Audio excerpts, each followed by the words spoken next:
भारत का education system बहुत पुराना है, हजारों साल पुराना। एंशंट इंडिया में एजुकेशन का गहरा नाता था रिलीजन और स्पिरिचुअलिटी से। वैदिक पीरियड में गुरुकुल्स का जमाना था, जहां स्टूडेंट्स अपने टीचर्स के साथ रहते थे और उन्हें हर तरह की शिक्षा मिलती थी।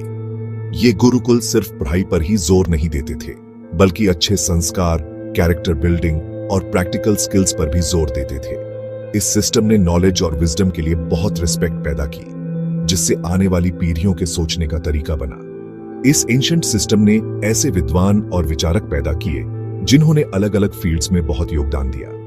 मैथमेटिक्स और एस्ट्रोनॉमी से लेकर मेडिसिन और फिलॉसफी तक एंशंट इंडिया ज्ञान का केंद्र था। 5th सेंचुरी सीई में स्थापित नालंदा यूनिवर्सिटी इस ग्लोरियस पास्ट का प्रमाण है। इसने दूर दूर से स्टूडेंट्स और स्कॉलर्स को आकर्षित किया, जिससे एक वाइब्रेंट इंटेलेक्चुअल माहौल बना। हालांकि समय के साथ और अलग अलग रूलर्स के आने से एजुकेशन सिस्टम कभी आगे बढ़ा तो कभी पीछे हटा। फॉर इंस्टेंस, मुगल एरा में मद्रासास बने जो इस्लामिक रिलीजियस स्कूल्स थे और रिलीजियस टेक्स्ट्स और टीचिंग्स पर फोकस करते थे।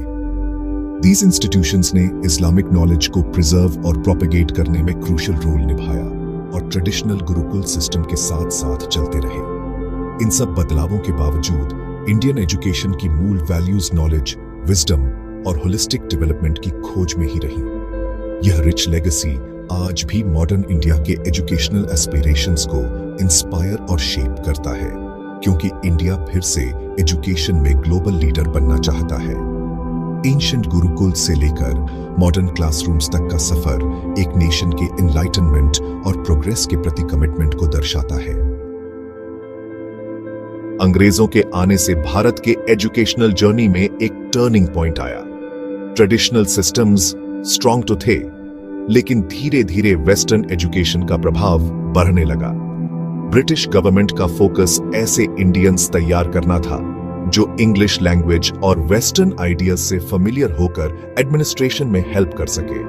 इससे ब्रिटिश एजुकेशन सिस्टम की तरह यूनिवर्सिटीज और स्कूल्स स्थापित हुए।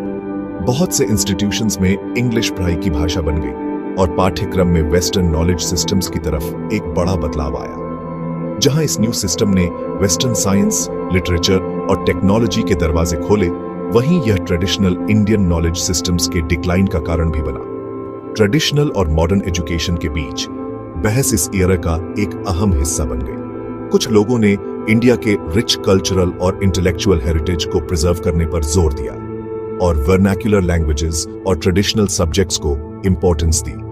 दूसरों ने वेस्टर्न एजुकेशन को प्रोग्रेस का रास्ता देखा और इसे अपनाने और इंडिया की बदलती जरूरतों के हिसाब से ढालने की वकालत की। एजुकेशन ट्रांसफॉर्मेशन के इस पीरियड ने मॉडर्न इंडियन एजुकेशन सिस्टम की नींव रखी। मैस एजुकेशन की शुरुआत ने अपनी कमियों के बावजूद फ्यूचर में एक ज्यादा इंक्लूसिव और एक्सेसिबल एजुकेशन सिस्टम के लिए बीज बोए। हालांकि कॉलोनियल इन्फ्लुएंस की लेगेसी आज भी इंडिया में लैंग्वेज, करिकुलम रेलेवेंस और ट्रेडिशनल नॉलेज और मॉडर्न एजुकेशन के बीच बैलेंस को लेकर बहसों को प्रभावित करती है। आजादी के बाद इंडिया ने अपने एजुकेशन सिस्टम को फिर से बनाने का मिशन शुरू किया, जिसका मकसद इसे सभी के लिए एक्सेसिबल बनाना था।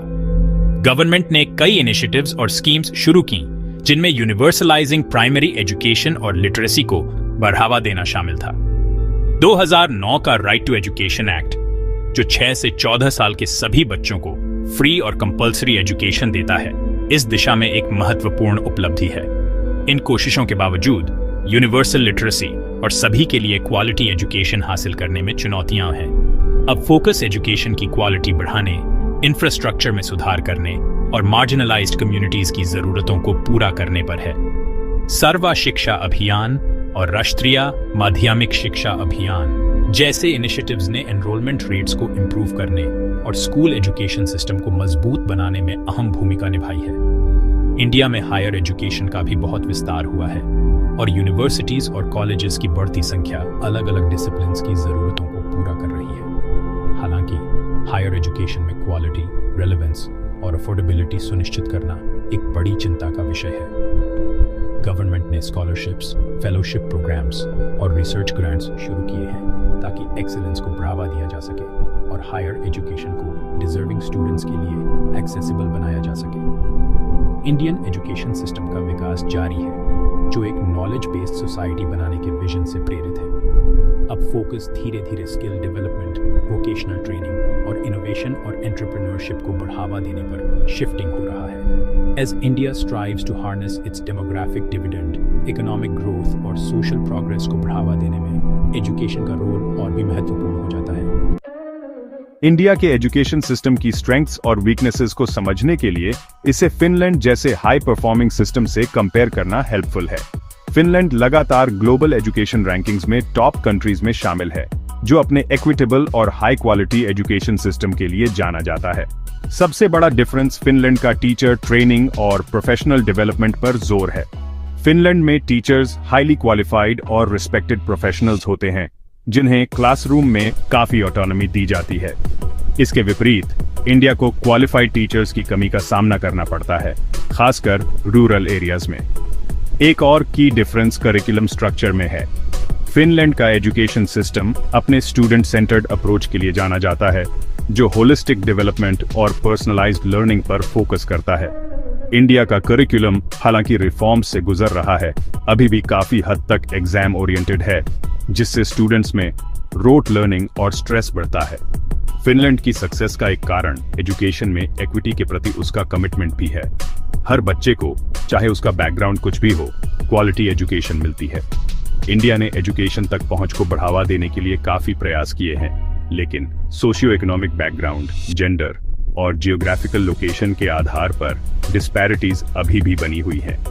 फिनलैंड जैसे सक्सेसफुल मॉडल्स को स्टडी करके इंडिया अपने एजुकेशन सिस्टम में सुधार के लिए वैल्यूएबल इंसाइट्स हासिल कर सकता है और टीचर डेवलपमेंट, करिकुलम इनोवेशन और सभी के लिए क्वालिटी एजुकेशन की इक्विटेबल एक्सेस सुनिश्चित करने पर फोकस कर सकता है। एक पेरेंट होने के नाते मैंने देखा है कि जब मैं अपने बच्चे की एजुकेशन में एक्टिवली इन्वॉल्व्ड होता हूं, तो उनकी एकेडमिक सक्सेस में बहुत इंप्रूवमेंट होता है। लेकिन कभी-कभी पेरेंट्स का प्रेशर बच्चों पर बहुत ज्यादा हो जाता है, जिससे उनकी वेल बीइंग और एकेडमिक परफॉर्मेंस पर नेगेटिव असर पड़ता है। यह जरूरी है कि पेरेंट्स अपने बच्चों को सपोर्ट करें बिना अनड्यू स्ट्रेस दिए, उनके साथ कम्युनिकेट करें, उनकी नीड्स को समझें और टीचर्स के साथ रेगुलरली कम्युनिकेट करें, ताकि बच्चों की एजुकेशन में बैलेंस बना रहे। मेरे एक्सपीरियंस में सबसे बड़ी चैलेंज है बहुत से स्कूल्स में रिसोर्सेज की कमी। ये बहुत मुश्किल है, आप जानते ही हैं। हमें अक्सर टेक्स्ट बुक्स शेयर करने पड़ते हैं और कभी-कभी तो प्रॉपर साइंस लैब जैसी बेसिक फैसिलिटीज भी नहीं होती हैं। इन रोड ब्लॉक्स के बावजूद हम एक्सेल करने की कोशिश करते हैं और उम्मीद करते हैं कि फ्यूचर में इंप्रूवमेंट होगी। ये जर्नी आसान नहीं है, लेकिन हम हार नहीं मानते। आजकल के यूथ का माइंडसेट जॉब पाने पर ज्यादा फोकस करता है, बजाय स्किल्स डेवलप करने के। डॉक्टर जितेंद्रा का कहना है कि यूथ को गवर्नमेंट जॉब माइंडसेट से बाहर आना चाहिए। स्किल इंडिया इनिशिएटिव के तहत एजुकेशन और एम्प्लॉयमेंट के बीच ब्रिज बनाने की कोशिश की जा रही है। हमें स्किल्स पर फोकस करना चाहिए ताकि हम फ्यूचर में बेहतर अपॉर्चुनिटीज पा सकें। जैसे जैसे हम आगे मूव ऑन कर रहे हैं, ऐसे सस्टेनेबल सॉल्यूशंस तलाशना बहुत जरूरी है, जो सभी के लिए इंक्लूसिव और क्वालिटी एजुकेशन सुनिश्चित कर सके। यह सिर्फ एक्सेस के बारे में नहीं है, बल्कि एजुकेशनल एक्सपीरियंस को एनहांस करके उसे ग्लोबल स्टैंडर्ड्स के हिसाब से बनाने के बारे में भी है। हमें यह भी देखना होगा कि हमारे शिक्षक भी इस बदलाव के लिए तैयार हों। एजुकेशन वास्तव में ट्रांसफॉर्मेशन के लिए एक पावरफुल कैटलिस्ट है। हमारा फोकस ऐसी पॉलिसीज पर है जो न केवल लिटरेसी रेट्स को इंप्रूव करे, बल्कि हमारे यूथ में क्रिटिकल थिंकिंग और क्रिएटिविटी को भी इंक्रीज करें और उन्हें रैपिडली चेंजिंग वर्ल्ड के लिए तैयार करें, जिससे वे ग्लोबल चैलेंजेस का सामना कर सकें। इंडिया में ह्यूमन कैपिटल को नर्चर करना बहुत जरूरी है। नेशनल एजुकेशन पॉलिसी 2020 के तहत हम असल में अपने देश के फ्यूचर में इन्वेस्ट कर रहे हैं। इस पॉलिसी का मकसद है कि हर स्टूडेंट को 21st सेंचुरी में सफल होने के लिए जरूरी स्किल्स से इक्विप किया जाए। इसमें टीचर्स ट्रेनिंग, डिजिटल एजुकेशन और वोकेशनल एजुकेशन पर जोर दिया गया है। यह पॉलिसी हमारे देश के भविष्य को संवारने में मदद करेगी। अगर आप एजुकेशन में जेंडर इनइक्वालिटी से परेशान हैं, तो आपको ये देखना चाहिए। भारत में एजुकेशन में जेंडर की असमानता एक बड़ी प्रॉब्लम है। थोड़ी प्रोग्रेस तो हुई है, लेकिन अभी भी लड़कियों को अच्छी एजुकेशन हासिल करने में बहुत सी चैलेंजेस फेस करनी पड़ती हैं। कल्चरल नॉर्म्स, इकोनॉमिक प्रॉब्लम्स और सेफ्टी इश्यूज अक्सर उनके अपॉर्चुनिटीज को लिमिट कर देते हैं। लेकिन विमेन टीचर्स इस गैप को कम करने में एक इंपॉर्टेंट रोल प्ले कर सकती हैं। वो लड़कियों के लिए रोल मॉडल बन सकती हैं और उनकी एजुकेशन के लिए आवाज उठा सकती हैं। क्लासरूम में उनकी मौजूदगी लड़कियों को अपने ड्रीम्स को परस्यू करने और समाज की रुकावटों को पार करने के लिए इंस्पायर कर सकती है। इन असमानताओं को दूर करना भारत के ओवरऑल डेवलपमेंट और प्रॉस्पेरिटी के लिए बहुत जरूरी है। अगर हम हर लड़की को अच्छी एजुकेशन दिलाना सुनिश्चित करें तो हम एक ऐसा समाज बना सकते हैं जहां सबको शामिल किया जाए और बराबर मौके मिले, जहां हर किसी को अपना पूरा पोटेंशियल अचीव करने का मौका मिले। मिलकर हम एक ऐसा फ्यूचर बना सकते हैं जहां जेंडर किसी के भी एजुकेशन अपॉर्चुनिटीज को ना डिसाइड करे, बल्कि हर कोई अपने पूरे पोटेंशियल को अचीव करने के लिए एम्पावर्ड हो। अंततः एजुकेशन के जरिए इंडिया को एम्पावर करने का मतलब सिर्फ स्टूडेंट्स को टीच करना नहीं है। यह ऐसे एनवायरनमेंट्स क्रिएट करने के बारे में है जो इंटेलेक्चुअल ग्रोथ और इनोवेशन को स्टिम्युलेट करें और इस तरह एक प्रॉस्परस फ्यूचर के लिए एक मजबूत नींव रखें।